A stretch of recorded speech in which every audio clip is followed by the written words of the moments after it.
Hello everyone, how are we all doing? I hope you're all well. I'm here with my cup of tea. I've just realised I'm matching. Look at this, nice purple thistle, nice purple top. William's got a purple cup of tea as well. He's here with me in the background working away. Let us know that you are here. Let us know that you can hear us so that we can know if our technology is working. It's always funny when you first start these things, isn't it? And you're like, oh, what's going on? We don't know. We will soon find out. I hope you guys are all well. Let me fill you in with a few things that we've been up to today. I've just come off of a live session in the How to Harp membership. We had a beginner pod session, so meeting with all the lovely beginner harpists who are part of the How to Harp membership. We had some wonderful questions coming through, so that was really nice. Hi, Kristen. Kristen was just in the call. That was funny, Willie, that came right up in front of my face there. There you go, technology guys for you. So it's good that you guys are here. We know that you can hear us because I can see that Kristen is here, so that's really nice. Hello everybody. So yes, we just had this lovely meeting in the, oh no, we're gonna, welcome to live sessions. All the dogs have just come into the room. I feel like this is a perfect opportunity for you guys to have a little Quincy catch up. Hello, little guy.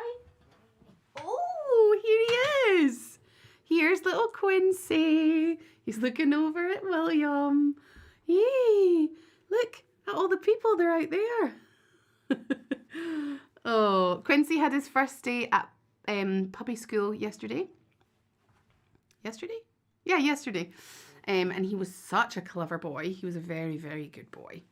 So you can see he's growing. He's getting bigger. Look at his cute little face. Hey, yes, my little lad.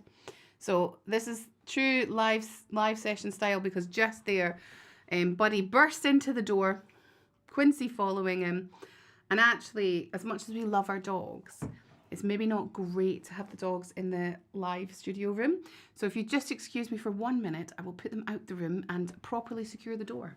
Come on, Bubba. Come on, buddy. Buddy. Buds, come on. That's clever. Here we go.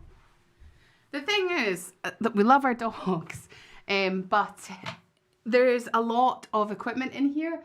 I know you guys can see the harps, but there's a light here and there's a mic here and there's a mic there. There's a camera, of course, here, a light here and a light here. And there's a lot of wires everywhere. So it's not a safe space for the puppies to be in. Is he going to be big? I mean, I suppose comparative. Buddy is big. He's not going to be anything like the size of Buddy. He probably will be bigger than Digit, his mum. So, yeah. Willie's having a little resize of these comments. That's nice. Yeah, they were massive. I'm not sure why. Yeah, it's nice though. I like the big space. Okay.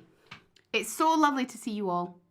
Thank you so much for joining us. Quincy will probably be about, I would say probably 38 to 40 centimetres tall, maybe around about that.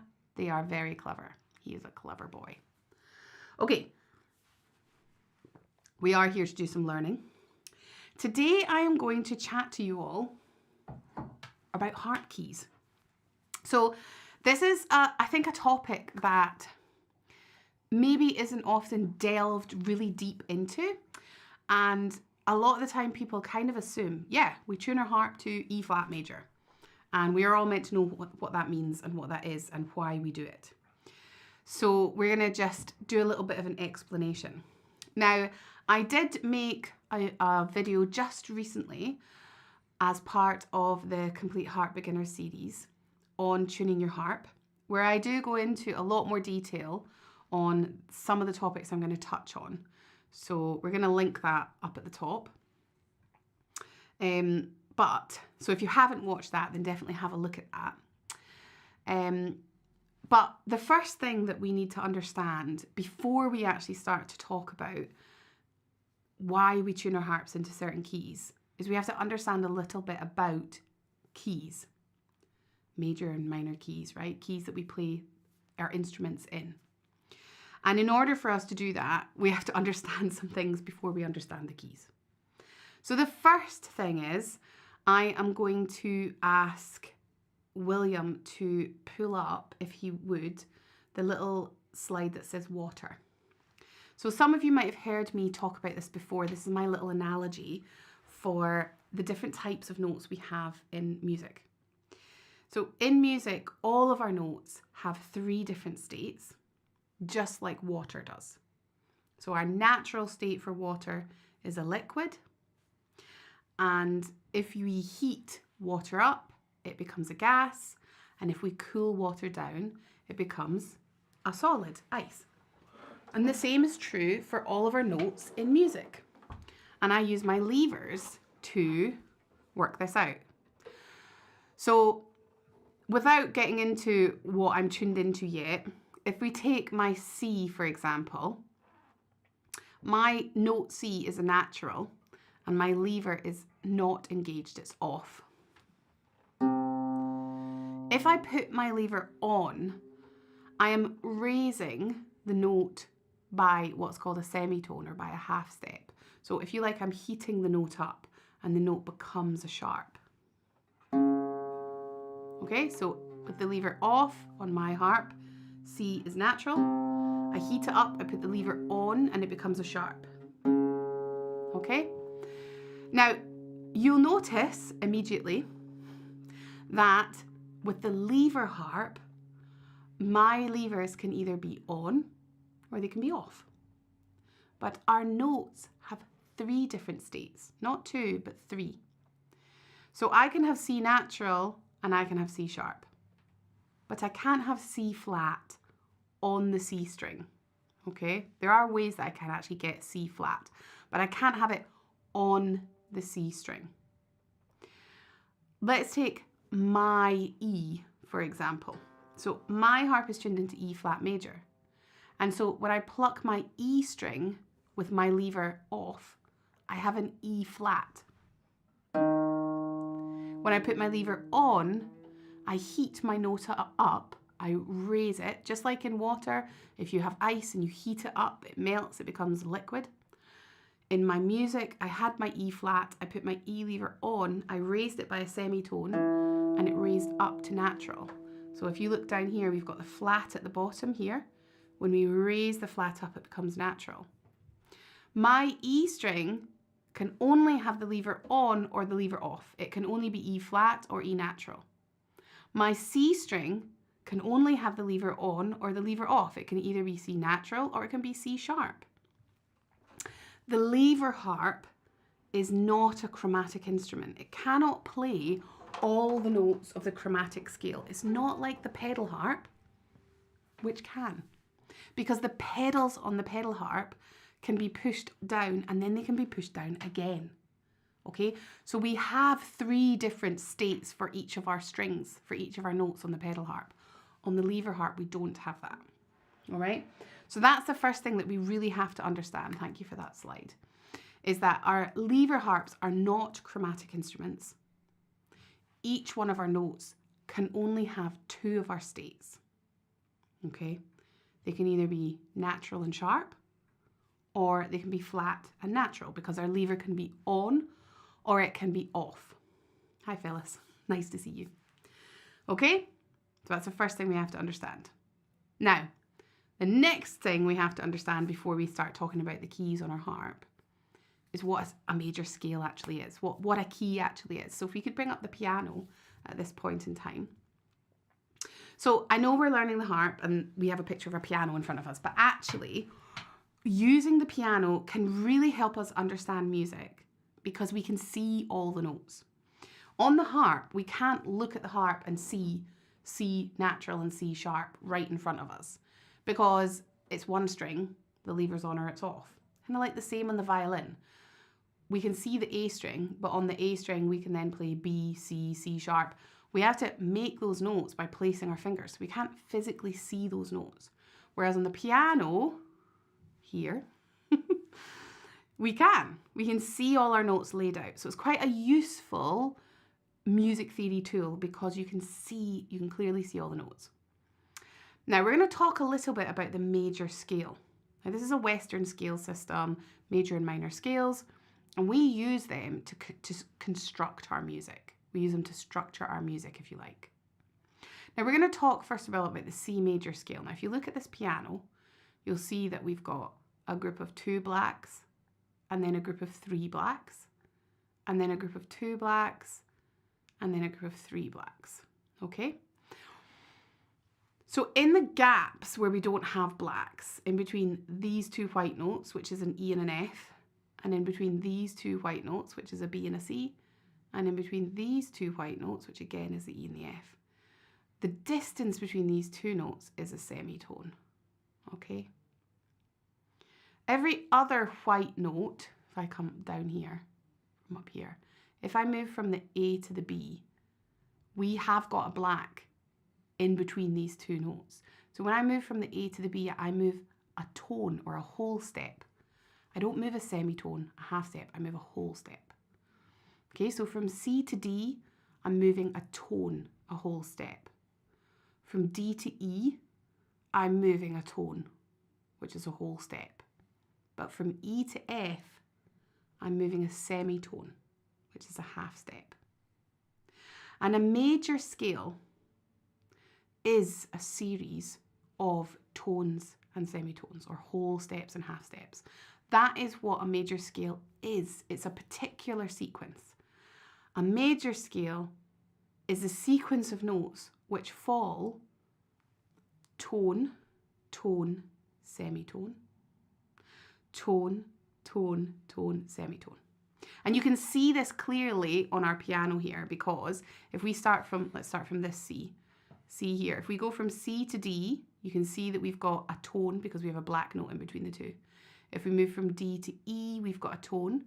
Okay, so there's our tone and our tone, or a whole step and our whole step. But if you see between E and F, we don't have a black note, and that is a semitone. So between the 3rd and 4th note of the scale, of the major scale, we need a semitone. Between F and G, we've got the black note, we've got a tone, a whole step. Between G and A, we've got a whole step, a tone. Between A and B, we've got a whole step, which is a tone. And between B and C, we have a semitone. Thank you, you can take the piano away. So our sequence, the sequence of notes which creates this major scale, is tone, tone, semitone, tone, tone, tone, semitone. Okay? So this is what makes the scales that we play on. So my harp at the moment is in C major because of the levers that I have. When I play my C major scale, I am playing tone, or whole step, tone, semitone, tone, tone, tone, semitone. This is what creates the major scale. Okay? So the reason we have to have sharps and flats to play in different keys is in order to create that correct sequence of tones and semitones. So for example, if I started playing from A, no, let's not do A, let's do G.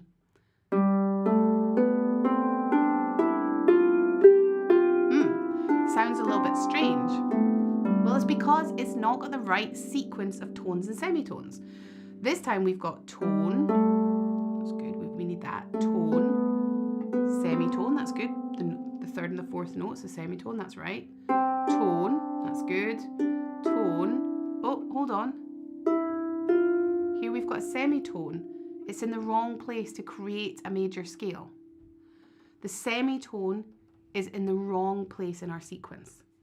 And therefore, I need my F sharp for my scale of G in order to create the correct sequence of tones and semitones, or whole steps and half steps, to give me the major scale. Okay, that's why we have to have levers on, levers off to play in different keys. That's what makes a major scale. So, different major scales have different combinations of sharps and flats. They have different notes that we need to have in different states in order to create the correct sequence of notes. If I tune my harp to C major, with all of my levers down, which I know a lot of beginners do. If all of my levers down, I had my harp in C major, because I can only have my lever on or off, when I put my levers on, I'm going to get sharps. This means that I can only play in keys that have sharps without completely retuning my harp. Okay? I wouldn't be able to play in any of those keys that need the combination of tones and semitones, which include a flat, in order to create that. And so by tuning my harp into C major, I'm really restricting what keys I can play in. I tune my harp to E flat major. That sequence of tones and semitones requires 3 flat notes. It requires an E flat, an A flat, and a B flat. When I have those flats, I'm able to play the correct sequence of tones and semitones to make an E flat major scale. Now, what that means is that has 3 flats. So, the reason I tune into E flat major is because, so now I put my harp into C major, I've taken away those 3 flats, I've engaged the levers, I've raised those flat notes to naturals, I've heated them up, they've gone from solid to liquid, and I'm now in C major because I've made all of those strings become natural. And from this stage, you can really clearly see I now have access to, I can put on 4 more levers. I can put on my C, my D, my F, and my G. Therefore, I have access to 4 keys with sharps. I have access to G major, which has F sharp. I have access to D major, which has C sharp and F sharp. It has these to create the correct sequence of tones and semitones. I have access to A major, which has F sharp, C sharp, and G sharp. And I have access to E major, which has F sharp, C sharp, G sharp, and D sharp. But I also have access to keys with flats because I can take my levers off and I can move my notes from natural to flat. And so I have access to 3 keys with flats.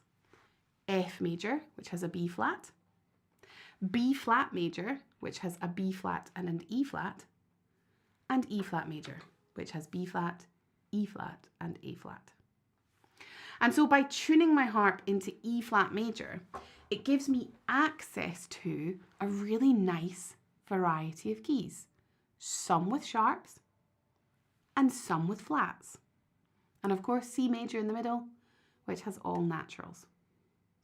And this is why it's really beneficial to tune your harp to E flat major. Now, some people tune their harp to A flat major. And that means that their D is also flat. Now, this is just a choice.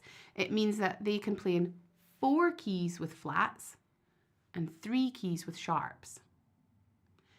Whereas I can play in 3 keys with flats and 4 keys with sharps. Now, I like to tune in E flat major because I often play with other instruments. And often those are string players. And string players often play in keys with sharps. And so E major is a useful key for me to have access to. I'm going to play it often. Singers quite often sing, in keys with flats. And so if I played more with singers or with someone who often was singing in the key of A flat major, it would be useful for me to tune my harp into A flat major. A flat major, E flat major, the only difference is this D. The only difference is a different variety of keys that you have access to. And the reason we have access to that different variety of keys is because we need different sharps and flats to create the correct sequence of tones and semitones. We don't need it on the pedal harp because we can get all 3 states. We can play in all of the keys. It's a chromatic instrument. Now, you can absolutely tune your harp to C major. If you feel comfortable and you're happy to not have access to keys with flats, then you can tune your harp to C major. you'll be able to get sharps by engaging your levers. But often it's useful to have a bigger variety of keys. Realistically, not many of us, I mean, arguably, I feel like someone's going to pop in the chat and say, I play in B major all the time, but B major is not a common key for us to play in. It has 5 sharps. But you might find you do have to play in B major. And sometimes you have to retune your harp in order to play in these different keys. But that is, in essence, the reason why often we tune into a different key. And that's why I recommend, if you do have a full set of levers, tuning into E flat major, because it will give you access to keys with flats and keys with sharps. And it just opens more music up to you. If you don't have a full set of levers, then you're more likely to tune into C major and perhaps retune 1 or 2 strings if you come across a key that you need a sharp or a flat. Sometimes you've got harps that only have a few levers. And again, it's useful to tune into, often these are tuned into C major, because then you have only an F lever. So you can get C major and G major because you can put your F lever up. But the reason we have all these keys is because all comes down to this fundamental of we need a certain arrangement of tones and semitones or whole steps and half steps to create those scales that our music is born from. Do we have any questions? Did you understand, William? Yeah. If William understands, then I know that I've done not too bad a job of explaining it. Let's go to the questions. Are there any? No questions? Gosh. Couple of comments. Let's have some comments then, eh? I don't have levers on D&A since I installed the new levers, so I tuned to 2 flats, E and B. So yeah, it makes sense. If you don't have all of your levers, then obviously you're going to tune to a key that gives you access to the best variety of keys for you based on what you have on your harp. And if you have no levers, of course, it makes perfect sense to tune to C major. But some people encourage beginners to tune to C major to start with and then retune. And I really think jump in there, tune to E flat major, tune to A flat major, get access to all those keys, because somewhere down the line, you're going to have to learn this theory anyway. So I think it's a good idea to do it from the start. That's my advice. There's no right or wrong. Of course, you can tune to C major, but my advice is learn this stuff from the start, understand it from the start, and build yourself a good foundation. Yes, that was a brilliant explanation. I'm so glad you enjoyed it, Nikki. Thank you for being here. That's great. I'm glad that everyone seems to have understood. That is a great question. How do I tune my harp into E flat major? That's a really, really good question. So there is a full video on how to tune your harp in the Complete Beginner series, which goes through exactly how you tune your harp to E flat major. And it also talks on my YouTube channel, I should say. It also talks about enharmonics, because sometimes when you're tuning, you've got to watch out for these enharmonics. These are notes which will sound the same pitch, but they have 2 different names. And that video explains all of this. So do go and watch that video. But in short, to tune to E flat major, when you pluck the strings, the strings you want to be hearing are C, D, E flat, F, G, A flat, B flat, and then you're back to C. Okay, so when you pluck the strings, when you're tuning your harp with all the levers down, you need 3 flats. Everything is a natural and 3 flats: E flat, A flat, and B flat. And when I'm teaching beginners, we tune their harp to that key, and then we learn that we need to put on E, A, and B levers so that you're in C major. Okay? And then any tune we learn, so we always put ourselves into C major first. No matter what we're doing, what tune we're learning, we always put ourselves into C major first. And then I say, okay, what sharps are in the piece? And if there are any sharps, we put our levers on from C major. or what flats are in the piece. And if there are any flats, we put our levers off from C major.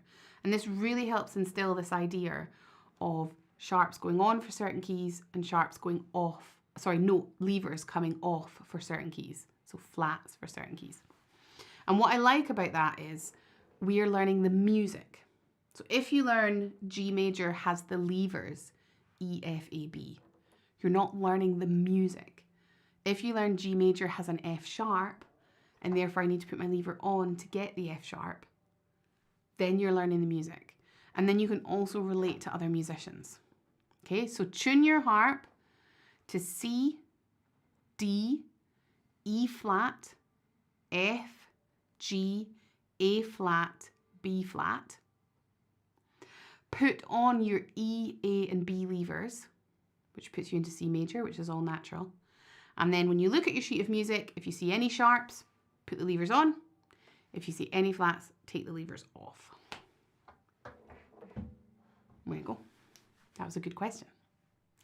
Is there somewhere on your website that shows you how to tune into E flat major? Yes, there's a YouTube video that I just made that shows you how to tune into E flat major. It is video number 2. Yes? I think it's number 2 in the Complete Beginner series. So head over to the Complete Beginner series. It's there on YouTube, ready for you guys. I'm tuned into A flat. Is there any advantage of changing to E flat? Only that you learn with me, Dora. Dora's one of my students. So the only advantage to you about tuning into E flat is that you learn with me and I'm tuned into E flat. There's nothing wrong with being an A flat major. All that means is that to get into C, you also need to have your D lever engaged. So when you have all your levers off, you also have a D flat. You have an extra flat from us. So you need your Ds on as well to get into C major. At this stage, how often do you play an A flat? How often do you play an E? This is the toss-up. In E flat major, you can't play an A flat, but you can play an E major. In A flat major, you can play an A flat, but you can't play an E major. So there's these two end ones where you're kind of like choosing between the two, right? E major's got 4 sharps. A flat major's got 4 flats. You have to choose either 4 sharps or 4 flats. Yeah. I started learning in C major and then have been thrown off since learning to tune in E flat major as far as setting the levers correctly for the piece I'm playing. Yeah, I think that I do understand the thinking behind C major learning for beginners. And I think that as a starting point, it really helps because you don't have to immediately start learning all this kind of confusing theory before you actually start plucking the strings. But I think that I really think always starting from E flat major and understanding the theory from the beginning is really beneficial, because otherwise sometimes you do hit this kind of blip and the confusion sets in later on. So Heather, I'd recommend, well, you have retuned into E flat major, so well done. And I know you'll get over the little blip from being thrown off. So keep going. You're doing well, and hopefully this video has helped you. My tuner has A sharp but not B flat showing. So this is an N harmonic that Kristen is mentioning. So could you maybe pull up the piano again, William? Thanks. So if you look again at the piano here, this actually helps explain N harmonics. But like I said, I do have a video that explains this in full detail. So N harmonics is when we have a note which will sound the same, but it has 2 different names. And A sharp is one of them. Now, the reason we need to know this is because sometimes when we're using electronic tuners, like Kristen's just said, it will show the A sharp instead of the B flat because of the same note. So it's useful to understand and know about N harmonics as well. So hopefully this doesn't confuse you too much. When I say to tune into E flat major, you need C, D, E flat, F, G, A flat, and B flat. This is correct. But the tuner might show up C, D, D sharp, because E flat and D sharp are the same. They just have 2 different names. F, G, G sharp, A sharp. Okay, so those three notes, the E flat, it can also be called D sharp. The A flat can also be called G sharp, and the B flat can also be called A sharp. And you can see that really clearly on the piano here, because this black note here, for example, is B flat and A flat. Okay, that's an enharmonic. It's a note which is the same, but has two different names. A sharp, you said. Oh, did I? Yeah. A sharp and B flat are enharmonics. Thanks for that, Willie. So watch out for that if you're using an electronic tuner.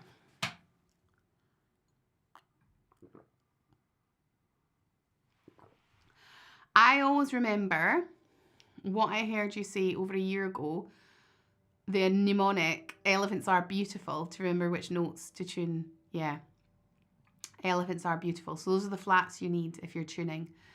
I'm not sizist, so I don't like elephants are big. I like elephants are beautiful.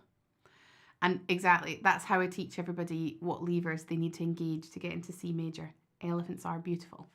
And from elephants are beautiful, anything you put on is a sharp, and anything you take off is a flat.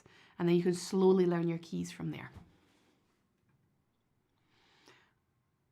My harp sounds bad with the levers up. It needs regulation, yeah. Can I tune for pieces only in one flat? You can. So if your harp needs regulation, then you're going to have to retune your strings each time you play, unfortunately, until you have your levers regulated.